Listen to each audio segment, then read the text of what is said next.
Hi ஃப்ரெண்ட்ஸுக்கு நான் குட்டாப்பி அருள் எட்டு எல்லோரும் சேர்ந்து சங்கரங்கோயிலுக்கு தான் போகிறோம். என்னென்னா ஒரு ட்ரெஸ் எடுக்கத்தான். அப்படி சங்கரங்கோயில் வந்து நேராக கார்த்திகா சில்க்ஸ் தான் போனோம். என்னென்னா எனக்கு கிடைக்கிறதுக்கு இங்கே தான் எடுக்கையில் கொஞ்சம் ரேட்டு கம்மியாக இருக்குது அப்படின்னு ஃபீல் ஆகிருக்கு. அதனால தான் இங்கே வந்தோம். அப்படி ஃபோட்டோக்கெல்லாம் போஸ்ட் கொடுத்துட்டு வீட்டுரும் ஒரே விளையாட தொடங்கிட்டாங்க. துணி கடைக்கு போனாலே ஒன்று உறக்கம் வரும், இல்லாட்ட அப்படியே எரிச்சலாக இருக்கும். அந்த எரிச்சலை மாற்றி ஒன்று கொஞ்ச நேரம் வீடியோ எடுத்துக்கிட்டு இருந்தேன். அப்படி 2 பேரும் வீடியோக்காக 2 பேரும் போஸ்ட் கொடுத்துக்கிட்டு இருந்தாங்க. சரி, அப்படி எடுத்த ட்ரெஸ்ஸுக்கு பில்லெல்லாம் பே பண்ணிட்டோம். அப்படி அவங்க கவரில் பேக் பண்ணி கொடுத்துட்டாங்க. கடையிலேருந்து இறங்கினோடனே லைட்டாக பசிக்க தொடங்கிடுச்சு. சரி 4 பேருமே நேராக ஹோட்டல் குமாருக்கு போயிட்டோம். சும்மா சொல்லக்கூடாது, சாப்பாடு நல்லா டேஸ்ட்டாக இருந்துச்சு.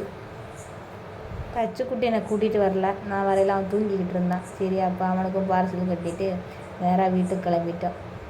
அப்போ வீடியோ பிடிச்சிருந்தா லைக் பண்ணுங்கள். Keep in touch. Okay, bye.